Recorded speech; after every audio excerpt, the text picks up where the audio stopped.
Whether on the field, on the court, or on the balance beam, there's more to winning than the final score. Hi, I'm Patrick Manning of Black Desert Resort. We recognize the effort it takes to succeed. That's why we are proud to partner with the Utah Checkdown, the podcast that tells you the story before the game, then gives you a recap of what happened when it's all over. The grit, the glory, and the disappointments. Join us for stories of Utah's finest athletes and coaches. Thanks for listening.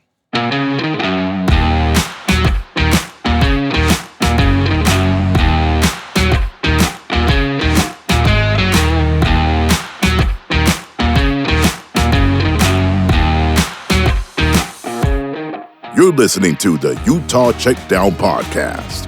And now your host, Josh Furlong.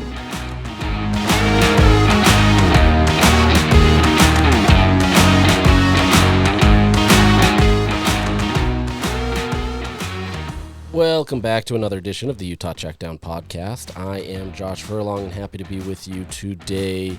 I'm sitting in a makeshift studio that I've created for myself in the Triad Center. And so it's a little bit different. So we're going to see how this goes.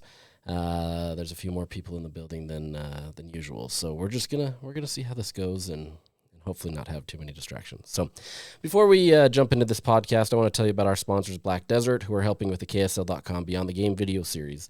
The videos highlight various athletes and give an inside look into their life. Recently, we talked with former Utah offensive lineman Garrett Bowles about how a second chance at life allowed him to pay it forward to troubled youth. You can check out that video and many others on KSL.com. Black Desert is a new resort destination in St. George that features a championship Tom Weiskopf 19-hole golf course that combines a private club feel with destination resort golf amid lava fields and 360-degree vistas. Black Desert is changing entertainment in southern Utah, and they're just beginning. Black Desert, where remarkable is within reach, home of the Black Desert Championship PGA Tour. And that finished yesterday, Sunday. Today's Monday, and so it was a successful outing for all at the Black Desert Championship. So curious to see how that continues to develop. Beautiful scenery. But yeah, let's move on to football. So this is the episode that I know everybody's looking forward to, and I say that obviously tongue in cheek, knowing that not many people want to listen to any recap of that game. But we're gonna get everything out. We're gonna recap Utah's loss. It was a 27-19 loss to Arizona State. And kind of talk about everything that took place. So it was an emotional game for all these players, right? Like as you would expect, a loss is an emotional thing. But I think the way this game went about, especially since despite all of the troubles that Utah had, and we'll get into all of these as much as possible, Utah really still had a chance at the end, right? It's a one-score game. Utah was driving late in the game and had a chance to win. So Arizona State is improved. I will say that. They made the right amount of things to be able to get a win. But this is a team that, I'm not going to quite say that Utah beat itself. It 100% did. Arizona State did, they won this game. So I'm not giving them credit because they were the better team that day, right? And that's the nature of this game. And you've got to be able to come out there and take what these teams give you, and Utah just wasn't there. So, but as I said, it was an emotional time. Junior Tafuna got really choked up in the press conference, had a really hard time kind of addressing it. This is one of those games that was just much more emotional on the players than I've ever seen them, especially on the football side. I've seen this a lot more on the basketball side and in other scenarios. But this was one of those games where Utah absolutely knows that this is a team that they should beat, that they should win. They know the talent in that room, and they know that, although they are hampered a bit by injuries, that's never going to be the excuse, especially this year where it wasn't as bad as last year. But this is a team that just simply couldn't get it done, right? And we're gonna get into that. But first, today, Kyle Whittingham had talked about the Cam Rising situation. We'll get into the Cam Rising situation, what everything went, but he ruled out Cam Rising, said he's out indefinitely, and that Isaac Wilson is the starter. So let me just play that audio just so you can get what Kyle said, and we can kind of go from there. I'll start out by saying that Cam Rising is out indefinitely, lower leg injury. Isaac Wilson will be our starter until further notice, and That way we don't have to address that each time we talk, and let you know where it's at. And can't give you a timeline. Could be the rest of the season. I'm not sure exactly, but I know it's going to be a minute. It's going to be a minute, and that could mean his entire career, right? This is a situation where Cam Rising went into the game. He finally gets the start after not being healthy for the last little bit, and you can tell that he's still not healthy. Pre-game, I said that he was throwing better. There was much better zip on the ball. I know that's been the phrase that everybody wants to use, and at the end of that game, there's a lot of people that want to try to pull receipts and say that there was no zip ever on the ball.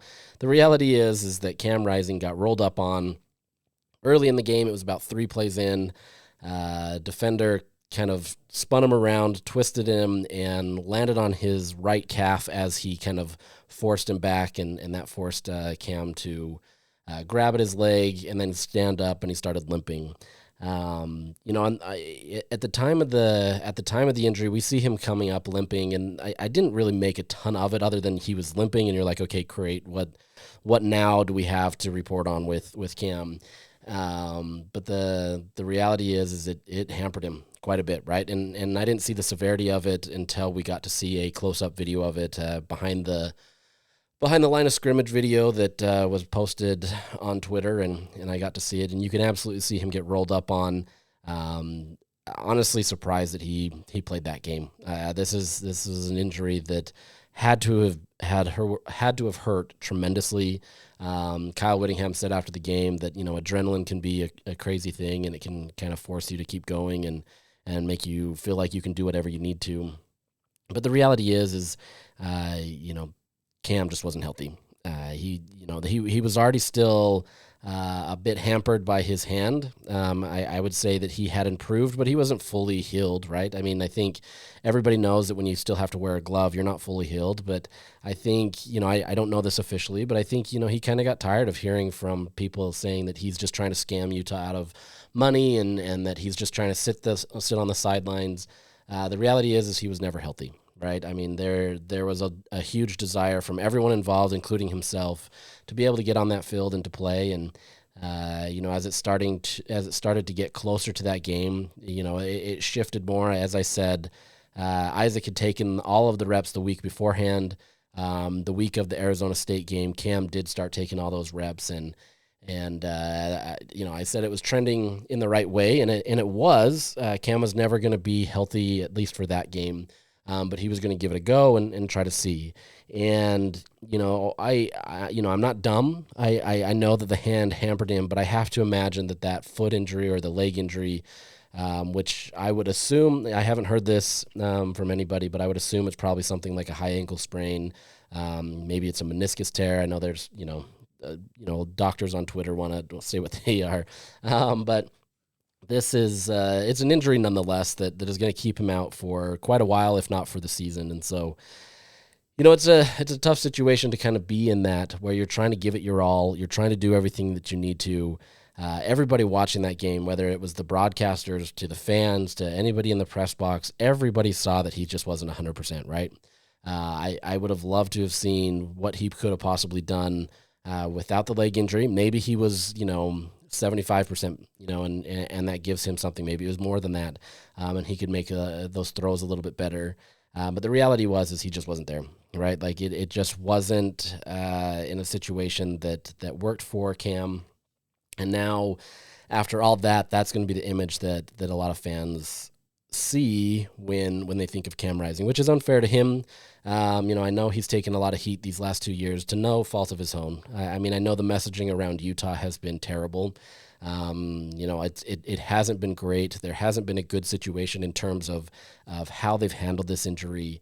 There's a much better approach that you can handle, and I'm not going to sit here and pretend to tell you all the answers of how it could have been handled outside of maybe giving an estimated timeline just to help people understand where he's at, right? Even now, I think everybody kind of assumes that this is the end just because of where the nature of the injury and how many games are left, as well as kind of projecting the future and saying, look, we've got to go with Isaac Wilson. So I mean, and, barring some miraculous recovery, which I don't foresee, this becomes the Isaac Wilson show. And, we'll get into more of that later, maybe not even today, but more of that later in terms of kind of what that means for Isaac and everything. But this is an unfortunate thing for Cam Rising. You don't ever want to see a player go out like this. You want to see them go out on their own accord. And Cam was one of those guys that absolutely could have, right? I mean, he's been handicapped by injuries his entire career. Anytime he's come to Utah, he obviously had the shoulder injury in that 2020 season where he was named the starter and gets injured a few plays into that game, has to miss the rest of the season. The next season, they didn't feel like he was fully there yet. The rust hadn't been kicked off, and they go with Charlie Brewer, and then he takes the job over from him in the San Diego State game, and the rest is history. Wins back-to-back Pac-12 championships, and Cam Rising kind of secured his legacy at Utah. But then, that knee injury, and then his hand injury, and then now another maybe knee or leg injury, really it's just kind of hampering a lot of what people are going to remember, unfortunately, because he was a dynamic player, likely never a player that was ever going to sniff the NFL. He just, he was getting older. The injuries caused some problems. He didn't have the best arm in terms of being able to get down the field that well. He was still able to do what he needed to, but he doesn't have that arm that you look at and you say, holy cow, he can hit every single spot of the field. He's got a good throwing motion that way. It just, his whole career has essentially been kind of surrounded by injury, unfortunately. And you hate to see that for players. There's, players in professional leagues that you see this where they have tremendous talent, but they just can't get over the injuries. And so that's kind of, that's tough. So, if you're looking at this, it's a tough thing for Cam. It's a tough thing for Utah because I don't think there's anybody out there that says that going into this season that Isaac Wilson would have given Utah the best chance. That's not to say Isaac isn't a great or talented quarterback that's going to get there. But I think you're looking at it. You have a veteran quarterback who knows the system in and out. Andy Ludwig's offense, as we've talked about many times, is very difficult to learn. And you have a guy that understands it tremendously. He knows what to do. He can read the defense as well and do what he needs to. And now you don't have him, and you haven't had him pretty much for the entire year. Crazy enough, this is the first game that Cam has started, and finished since the 2022 season. So, tough break. I don't know what this will entail. There is conversations about him potentially getting an 8th year. I don't think that's legitimate.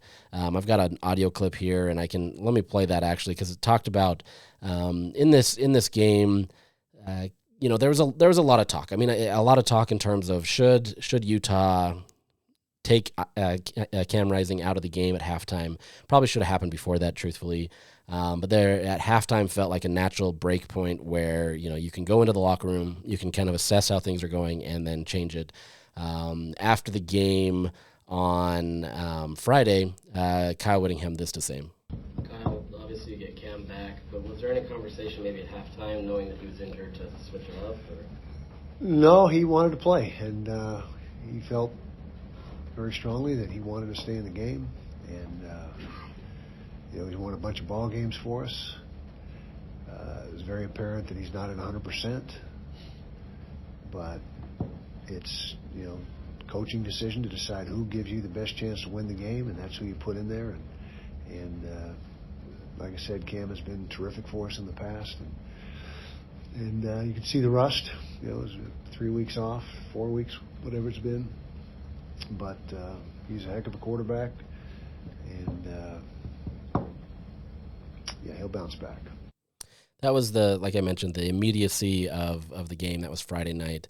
I followed up that question today because I wanted to see if, in retrospect, if Kyle had maybe thought that they shouldn't have hung on too long, and I'll give more insight on what I think that means. But I'm going to play this, and we'll go from there. Kyle, in retrospect, did you keep Cam in the game too long? What's your thoughts? Cam is a warrior. Wanted to play. That we really moved the ball at the end of the first half and thought, okay, even though we didn't, get in the end zone, and then move the ball well the first drive of the second half. And Cam, we had that thought, would that be a move that we would make? But he wanted to finish, and he's a seasoned vet. He would let us know if he felt like he was not being effective enough, and so we did not make the move, and that's that. That was the decision that really our offensive coaches came to, and our coordinator and quarterback coach. So that's where we're at with that. Kyle, given Cam's injury is out indefinitely, was there any conversation about potentially using that 8th-year medical redshirt waiver? No, but there will be now. Now that we're in the situation that we're in, that's a possibility. I think. I don't know. Again, we have to explore it in detail with the compliance, and I'm not even sure Cam would be interested in going that route. He's got a lot to think about, and so just take a step back right now. Let him get this most recent injury thoroughly diagnosed and on the road to rehab, and then that would be something we'd talk about sooner rather than later. All right, so touching on that last point before I get into the other stuff, I don't see a scenario where Cam Rising will exercise an 8th season, whether it's available to him or not. And there's some question about kind of if it being available to him. There's partially a new NCAA rule that any player that had been playing at the time when the NCAA still mandated a sit-out year for a transfer, that's that they're essentially giving these guys an extra year. Cam, in theory, would have qualified for that. There's been a lot of questions about whether he could or not. At the end of the day, this is not a scenario where I think Cam wants to come back, right? I know you don't want this to be the end of the season or end of your career in terms of how it goes down, and I think that it makes it a difficult challenge and may force people to say, oh yeah, I want to go out and go on a high term, right? But I think you're getting this far into your career, your age, and just kind of the nature of everything. I would be very surprised if Utah even wants him back, and that sounds harsh, but you have to look to your future. You have to look at this and say, Isaac Wilson is the future, and you've got to be able to move forward. You can't continue to have an injured quarterback kind of handicap the team in terms of knowing if you're there or not. It's not a great situation for all involved because they love Cam, right? This is not a situation where Cam fell out of favor because he just wasn't good and somebody passed him up. This is a situation where injuries absolutely derailed his career, and you want him to be able to move on in the right way, but unfortunately injuries, they come when they come, and there's not much you can do to that. So I would be surprised if any entertainment is given to wanting to take an 8th year, whether that be from Cam Rising's party or from Utah. I have to imagine this is just kind of the natural split between the programs, and Cam gets celebrated for his accomplishments, and there are a lot of accomplishments, and obviously he could have had more, and there's going to be a lot of talk from everybody around Cam, but at the end of the day, he did exactly what he needed to for Utah, help them to 2 Pac-12 championships, put Utah on the map in a lot of ways to help them get to where they needed to. But there comes a time where you kind of just have to move on, and I think that's where Utah's at. So you're kind of at that inflection point where you have to say, okay, great, thanks, Cam, but at the end of the day, we've got to move on and go with Isaac Wilson. So like I said, I don't imagine that becomes a scenario. We'll still monitor that and kind of see how it goes, but I have to imagine that this is a situation where he's done, rides out to the sunset, so to speak, and kind of this is the end of the Cam Rising tenure at Utah, and you can have your own emotions for that and on what you feel that is, but tough situation all around. Now going back to the situation in the game, because I think this is a situation where Kyle Whittingham is an incredibly loyal person, and he's made savvy moves and he's done things to be able to help his team grow, and has had to unfortunately let go of coaches that he didn't feel like were pulling their weight at Utah for whatever reason. So it's not that he can't do this. The problem is he's much more loyal to the cause than trying to be cutthroat, right? Like this is a business that is tough, and you can't hold on to these things too long, or else it passes you by, and then you're the one that's on the hot seat. Kyle's ridden a lot of that stuff, He's ridden that hot seat wave. Obviously, the back-to-back 5-7 seasons years ago and early on in the Pac-12, he rode that wave and was on the chopping block, so to speak, and was able to get some help to stay out. And now he's seemingly this untouchable coach that will go out on his own time. And whether that be this year or another year, I think it's getting closer regardless. And obviously, this is not the way that he wants to go out either.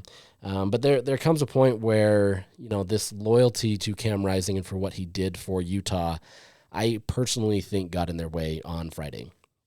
You see a guy that, you're hearing all this noise, whether that be from us as the media asking all these questions, is he going to play, or the fans who, there's some subset of the fans that have been relentless towards this about how Cam Rising is faking injury or he's just trying to milk money.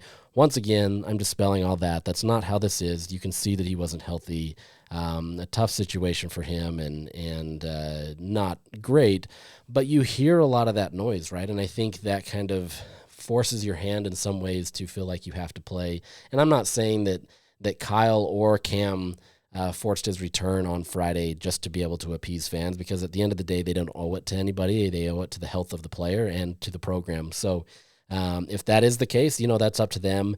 I wouldn't be... I'd have to say I have to imagine as that noise gets louder, it becomes much harder to not listen to it, though. And I think there became a situation where you're trying to rush Cam back in quicker timeline than maybe his body was ready.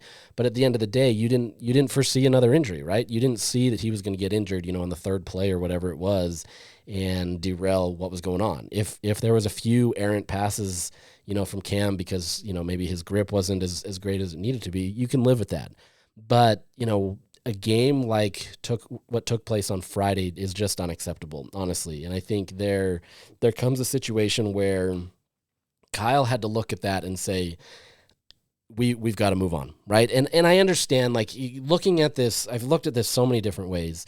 I understand where he went with it, right? Because at the end of the first half, yes, Cam was starting to move the ball a little bit better. There were moments, right? Like there were drives where Utah looked like, okay, maybe they can piece this together and they can get something going. A lot of that was mostly Mekhi Bernard, and I'll talk a little bit more about him later, but, he was getting things going in the ground game, and then there was a few passes that Cam could get that were helping, but by and large, things weren't working. So anyways, you go into the halftime break.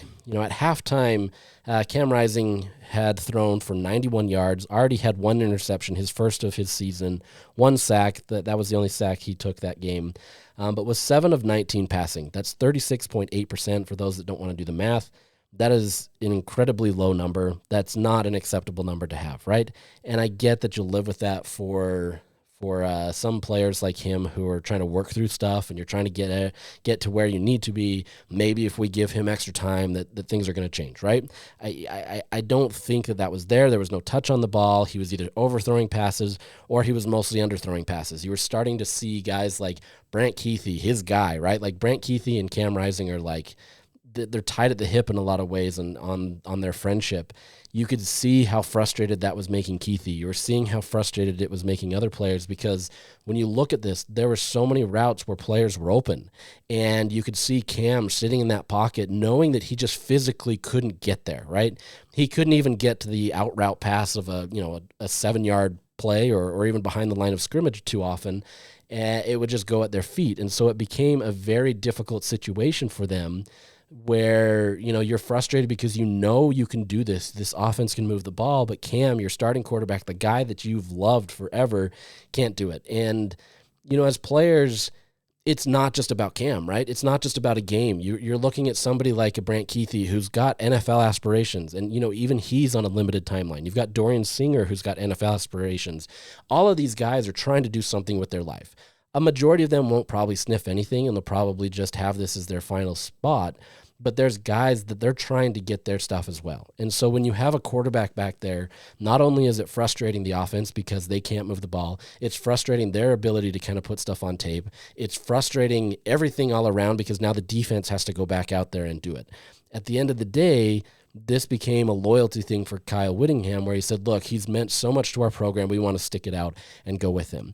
And look, I personally, my opinion on this matters zero, right? Like I'm a reporter that covers the team.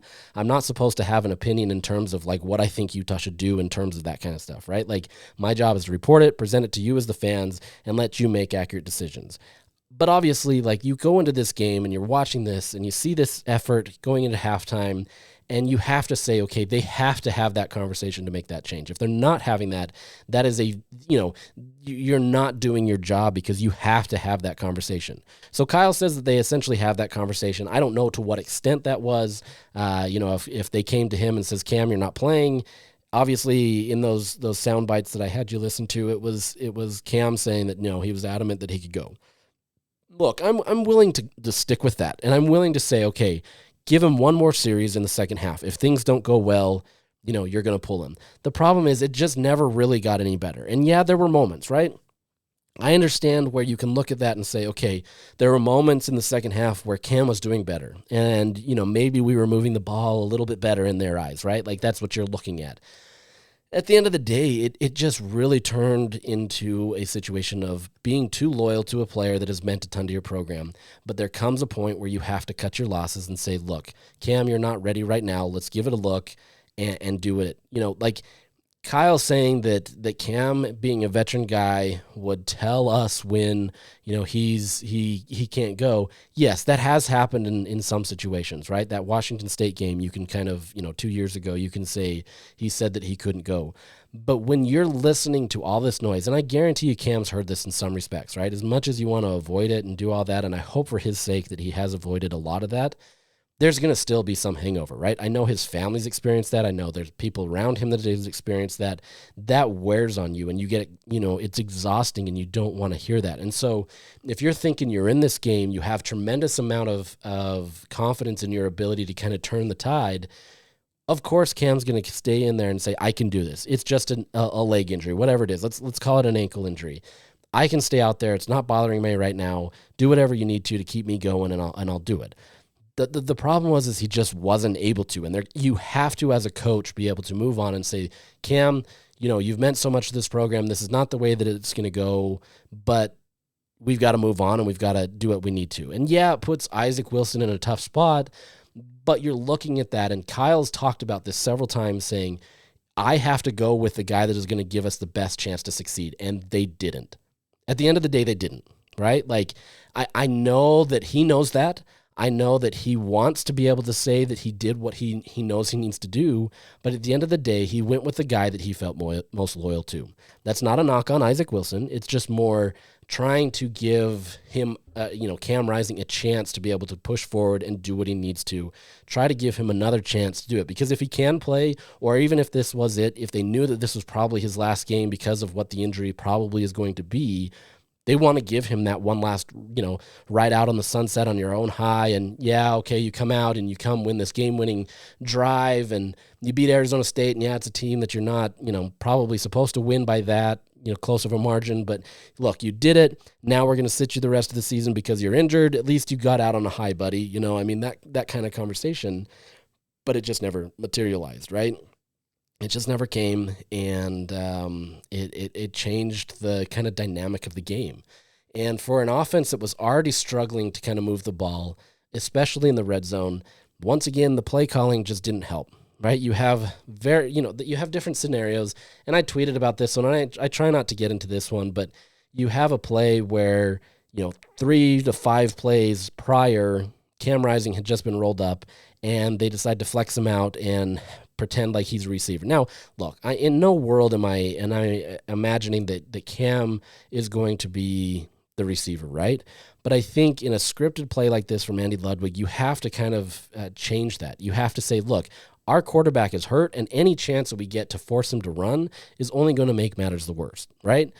Yeah, the play, had Charlie Vincent not dropped the ball, probably would have worked because it looked like a reverse to Money Parks, who had open field, and it's probably a touchdown. But at the same time, like it's not a play call that's advantageous to what you have out on the field. And if you have Cam Rising injured, it just doesn't work. And it could have, right? Look, I'm saying, like, if it works, I think that's a different story, because everybody's like, oh, it's a phenomenal play. Utah goes up and suddenly there's this different challenge. And maybe that's me that's at fault there for saying that. But I think it's plays like that, or plays down in the red zone where you're not actually trying to help your team. It kind of shows a massive coaching issue in terms of play calling and not being able to do it. And Andy Ludwig has been a fantastic play caller for Utah over the years, obviously helped Utah get to where they needed to in the Big 12 or the Pac-12 at their championship. So it's both sides, right? Like, where you have the successful offensive coordinator, but I think Utah is now at a point where this is starting to hurt them. We'll get a chance to talk to Andy Ludwig today, and I'm really curious to hear his thoughts on a lot of this stuff, if he's gonna talk to us about it. But, like, I want to know from his opinion why the red zone isn't working. Why isn't he able to do it? Why is he making these types of plays? But at the end of the day, you need an offense that is going to help players succeed, especially in the transfer portal era. You can't have an offense that is going to be so difficult for players to learn that they need a whole year to be able to do it, or else they can't see the field. If that's the case, you're in a world of hurt, and these guys are never going to transfer to your program. You're never going to get the players that you need to, because it just takes too long. Now, I'm not saying that there's not a lot of this that's going on the players either, right? Like, they have to learn the system. They have to get in. And no matter what offense you run, it takes time. But you have to be nimble and kind of adapt to the changing times of this. And I understand for somebody like Kyle and Andy Ludwig, as they're in their later part of their careers, that becomes a challenge, right? You're going to stick with what you know. At this point, why would you change anything? But I think you're getting into a system now where you're making it harder on your team to succeed, and you're losing your team because they're getting frustrated. And I am not going to go into details, because I don't think that's fair to these players. But there is a lot of frustration, more than just your general frustrations of losing a game, right? Like, they're in a spot where if you lose again, or things continue to be bad, I mean, there's a real chance you lose this team. And, I'm not saying that lightly, because I think this team is still kind of working in the same, what do you even want to call it? They're working in the same line, like, where they're working, pulling together. But at the same time, I think you're starting to see a lot of dissatisfaction with how the frustrations of this offense are going. It's not on one person necessarily. It's a combined effort. But at the same time, this is a team that is very close to a breaking point, in my opinion, right? Like, this is a team that needs something successful to help kind of revitalize things. If you have another dispirited kind of game against TCU this week, you really have to worry what this season could become, because if you can't beat a TCU team at home, and I'm not saying that TCU is not a good team, they have had some very bad games this year and have looked awful, but, like, if you can't beat TCU, I don't know that any game is going to get you up, right? It's not like TCU's some game that you're like, oh yeah, we have to get up because of XYZ. But at the same time, if you can't get up after this, knowing that Isaac Wilson is your full-time starter now, I think that becomes a world of hurt. And I think that's the trouble. So between the loyalty and the play calling and all that different stuff, I think this one 100% goes on the coaches, right? And I know Kyle at the end of the game said, you can pin everything on me. He's taking a lot of that as being the head coach and trying to take that. But this is an all-around effort, right? I think there's things that you've got to help your team succeed at, and there just wasn't it just didn't showcase, right? Like, if Cam really felt like he could do it, that's great, but you've got to have the ability to be able to say, this is the time where we need to pull him. This is the time where we have to make that change. And I know it's easy for me to sit there in the press box and say that this is the time, but it's harder as a player or as a coach to be in that environment and say, are we making the right choice? I've coached my kids in baseball for a long time. I've had my middle son, especially, he's a pitcher. And so we see him, and I can see when he, is starting to fade. Sometimes there's those where I have to say he has to work through it and he has to go and just continue to keep pitching. Other times I know he just hasn't, it's not his stuff that day, and he's got to be pulled. And it's the same with a lot of pitchers in baseball, right? You have to know at a point where you have to pull them, or else it spirals out of control, and you very well could lose a game because it allows walks and runs and different things that way. This, in those environments, and I will say it is tough to say, Do we pull him right now? Do we do that? So like, and mine is such a minor, so I'm not even going to sit here and say that it's on the same level. But if I'm having trouble trying to decide on when to pull a kid as a pitcher, in this competitive baseball environment that really means zero at the end of the day, you can see why it becomes a challenge for these coaches in an environment like this, where even though you have faith in Isaac and that healthily he is 100% and he can do the things that you want him to, why wouldn't you go with Cam Rising, right? Why wouldn't you? You would go with him because he's got the veteran play ability. He's got the ability to do what he needs to, and that becomes a challenge. And so you can see why they waited so long and why they continue to go. And then there becomes a point where there's kind of no turning back, right? Like you kind of have to say, we're just going to ride it to the end, because changing him with one series left in the game isn't going to do anything. So like some of that compounds on itself and makes it difficult, and it's not as easy of a choice as anybody is thinking. But like, that's what you're getting paid for, right? Like that's the things that you have to look at. That's the things that you have to kind of be willing to take that chance on. And unfortunately for Kyle and the Utah team and the players and everybody involved, it just didn't work out. And, there's a lot of second guessing that I'm guessing that was a lot of guessing right words right there. But anyways, there's a lot of second guessing right there that these coaches are going to have to look at and say, did we make the right choice? And it's easy to say that they didn't because they lost. But what if it worked, right? That's where it's always going to be. It's going to be a tough situation. But despite all this, despite all of the Cam Rising drama and all the different things there, Utah was still in a one-score game, right?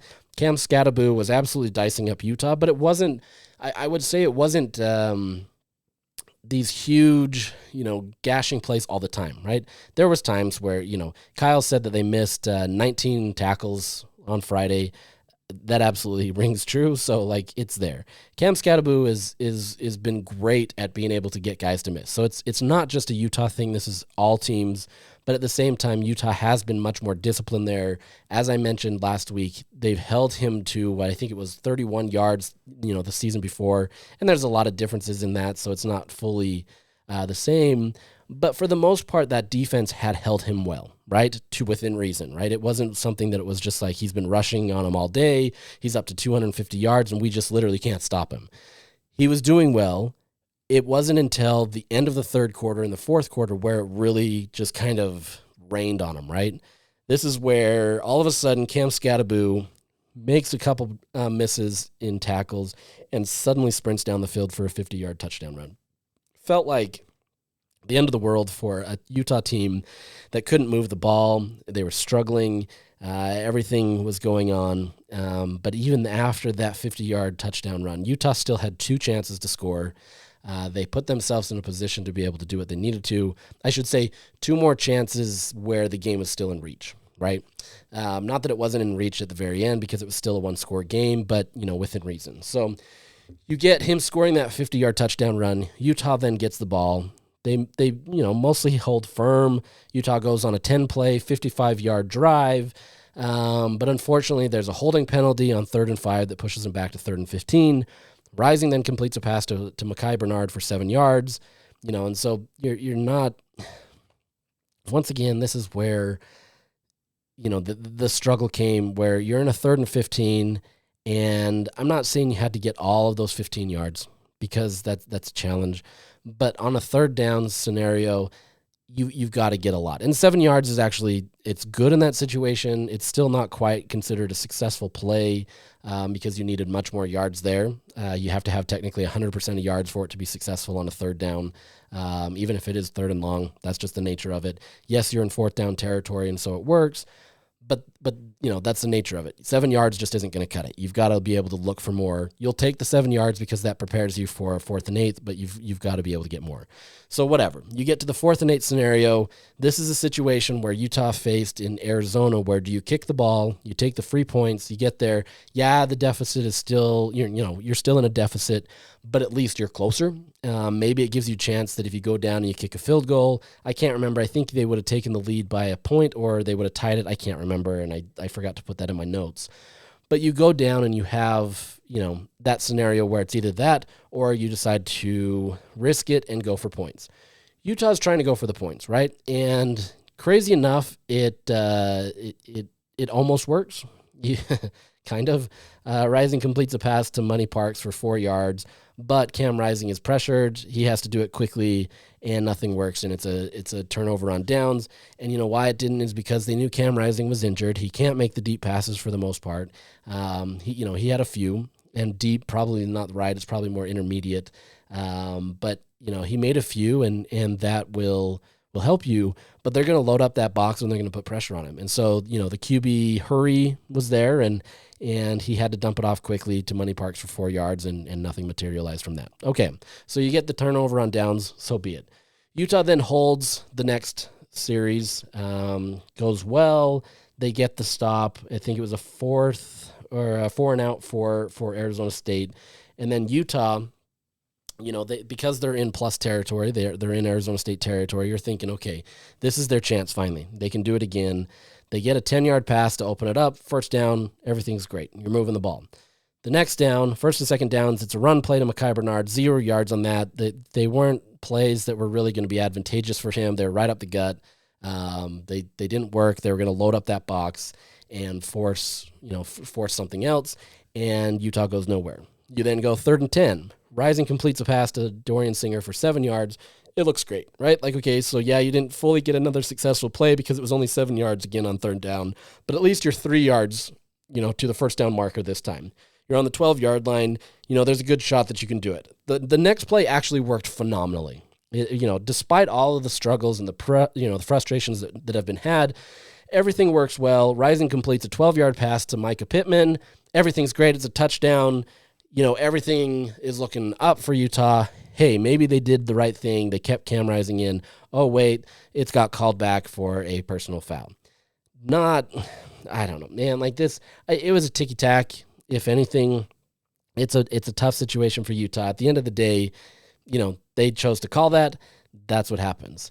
So now Utah kicks their field goal. You're down, whatever you are, but that margin just hasn't gotten there. So in the 2 chances that you had, yes, you got one of them as a field goal, and technically it was a touchdown before that, so you can consider it a success, but you hampered yourself on that first drive because you went for it on 4th down, 4th and 8, mind you, in a situation that wasn't going to work, on a night that just wasn't going to work for Cam Rising, and you decided to go with that. So that's when then the next drive, Cam Scattaboo then breaks once again for 47-yard touchdown. It felt like, especially in that game, the 51-yard or 50-yarder, it hurt Utah, and I think it really kind of turned the tide and said, okay, there's no chance, but they still fought. The 47-yarder was just kind of, it just absolutely killed. And so I was on the field at that point. The emotions in that stadium were pretty high. You had an Arizona State fandom that was just living life, right? Everything was going great, and yet Utah still had the ball with 2:41 left to essentially look to try to tie the game. And as much as that became a difficult challenge, everything kind of worked their way in some respects. Utah starts moving the ball down the field, they're getting down, and then suddenly Cam Rising throws an interception. It turned out to be his 3rd interception. It just didn't work out, and you feel for him because that's the last pass that he's ever going to have at Utah, most likely. And it didn't work, but once again, it just wasn't. The loyalty ran out, and you left a guy in that just couldn't do it. And then once again, it's not a knock necessarily to Cam. It's just the nature of what it is. Utah had a struggle with that. He ends with 209 yards, 3 interceptions on 16 of 37 passing. That's 43%, which would be his lowest ever that he's thrown in a game. So I think he was lower in the Penn State game, but he didn't complete that game, so I'm not going to really count that. Granted, that game wasn't going in Utah's favor, so maybe he could have been around there. But at the end of the day, this is a full complete game for him. Throws 43%. That's not going to cut it. It just wasn't there. End of the grades come out from Pro Football Focus. He scores a 45.5 grade on offense and a 44.4 on passing. Just not good enough. Just in comparison, and I'm only comparing this just to kind of give the value, but Isaac Wilson, in his 3 starts that he's had, Utah State, his passing grade was a 73.5. Obviously a great game for him. It wasn't perfect by any means, but he showed kind of some moxie and did what he needed to. Oklahoma State was his worst in terms of passing. It just wasn't as great. He graded out a 35.8. So, yes, lower than what Cam did, but remember, he's a freshman, and also he split reps with Cam that week because if you remember right, Cam was expected to be the starter that week, or at least expected to give it a go, and so Isaac didn't really get a lot of the reps that he needed to. That's not necessarily an excuse that fits fully, but at the same time, there were some reasons for some of the struggles, but it was still not a perfect game for Isaac. And then the Arizona game, Isaac has a passing grade of 56.8, so improved. So at the end of the day, even at, we'll say, Isaac's worst, he's still at least on par, or if not better than what Cam did. So, it's tough, and I've gone on probably too long with this, but at the same time, I think there came a point where Utah just needed to kind of rip the Band-Aid off and just go with it. And just stick with Isaac and figure that out. And now that's where they're going to go, and we'll talk more about that as we continue out this season. But on one hand, this is a great thing for Utah. They now essentially have their starting quarterback of the future. You get those reps in now. Whether Utah contends for a Big 12 title or not, and I know, in theory and on paper, it's still within reason. I don't think that really matters now. I think you're building for the future. You're trying to get some positive momentum, and if you do compete for that, so be it, and you take that. But this is now kind of turning into get the team ready for next year. I know nobody wants to hear that, and I know there's a lot of questions surrounding this team going into the offseason, and maybe that has to do with Kyle Whittingham's future in terms of if he wants to hang it up or not. Only he can answer that, essentially. But I think you have to kind of look at that, whether Utah wanted to or not, and say this was kind of the path that they needed to go down. And so now Isaac has the full trust of the team. Some of it is kind of forced, but I think they truly do believe in him. This isn't a thing where they feel like they're in a world of hurt like they were last year, where they just couldn't get certain things done based on their quarterback room. Brandon Rose is the number 2 quarterback, but there's no quarterback competition here, right? Barring Isaac just absolutely being terrible. I don't think you see Brandon Rose, and even if Isaac is terrible, I honestly don't know that you go with that, because I think you're trying to get Isaac to work out the kinks and really just kind of get better, right? Get those reps, and that's what's going to improve him going into the next year. So let's look, as we end this podcast, let's look at some positives, because there were some positive in this game. And number 1 has to be Mekhi Bernard. He finishes with 129 yards and 1 touchdown on 21 carries. He averaged 6.1 yards, got a 70.3 grade in Power or Pro Football Focus. A pretty good 81.2 in pass blocking too. So, he did his job all around. This was a guy that when everything was kind of struggling and people were frustrated with what was going on and everything, this is a guy that continued to work, right? He sees his opportunity. He knows that this is what he has to do, and he absolutely kept Utah in that game. He worked tremendously to showcase his talent. For as much as what Cam Scadaboo was doing, Mekhi Bernard was equally doing that. It broke more for Cam Scadaboo, I should say, at the end of the game, where he was able to kind of make those bigger impact plays. But phenomenal effort from Mekhi Bernard. If I remember right, this is his 4th 100-yard rushing game of the season. He's really established himself as the RB1. Kyle Whittingham says he still needs to be in that range of 20 carries or so. So I don't think you're going to see too much more of an input, or an output, I should say, on the field. But they need more than just him, right? You've got to be able to have other guys and figure this out where you can get more players on the field. And now that this whole Cam Rising saga is kind of wrapped up in a way that we don't necessarily have to talk about it on a week-to-week basis, I think those are the next questions we have to ask. What's going on in the quarterback room, or it just defaulted in the running back room, and what's going on there. Because as much as Mekhi has done well, you need more guys, right? And if not for just, injury's sake, you need more people. So good thing for Mekhi Bernard. Outside of that, also the run game dominance on the offensive line was pretty tremendous. Spencer Fano continues to show some tremendous strides as an offensive lineman. He's right tackle. He graded out as the highest player there with a 91 overall grade, but he had a tremendous 94.4 run blocking grade. His pass grade wasn't, up to snuff necessarily, and that's an area where he has to continue to improve. But his run blocking ability has been tremendous this season. And, it's been pretty remarkable to see kind of what he's been able to do. He's continuing to grow. He's a sophomore. There's a lot more room there. But this is a guy that is doing a great job. Caleb Lomo on the other side is doing really well. Not quite to that level yet, but doing well as well. Miki Sugarataga and Carson Ryan, 2 tight ends, they graded out really high in the run. So there's a lot of great success there. Even the rest of your offensive linemen, Jaron Kump, 84.9 passing grade, so he was good on that side. Michael Mokafisi is 79.7 in the run. Tanoa Togiai, 77 on the run. The real problem is starting to come in this interior pressure, especially in the passing game. The passing grades on the interior side of that offensive line have been awful. It hasn't been great, and that's where Utah really needs to improve. You have to be optimistic about the run blocking, and maybe that's because they're seeing a lot more of that's improving.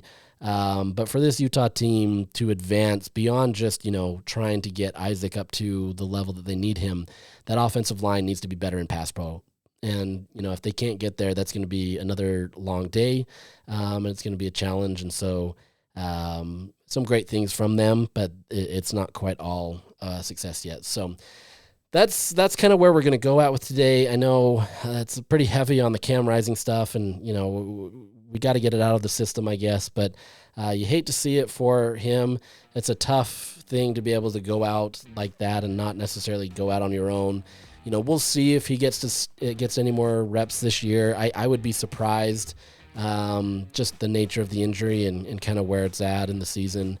But I think now the attention turns to Isaac Wilson, and that can be a great thing for Utah as they now kind of can focus in on one player and not play the will he, won't he game. So we'll see how that goes. We'll see kind of what the conversations are around him and kind of how that develops. But this is a team that now has to kind of figure out what they're going to do moving on. So we'll sign off, and we'll go to next week or later this week as we prepare to talk about TCU. So see you later.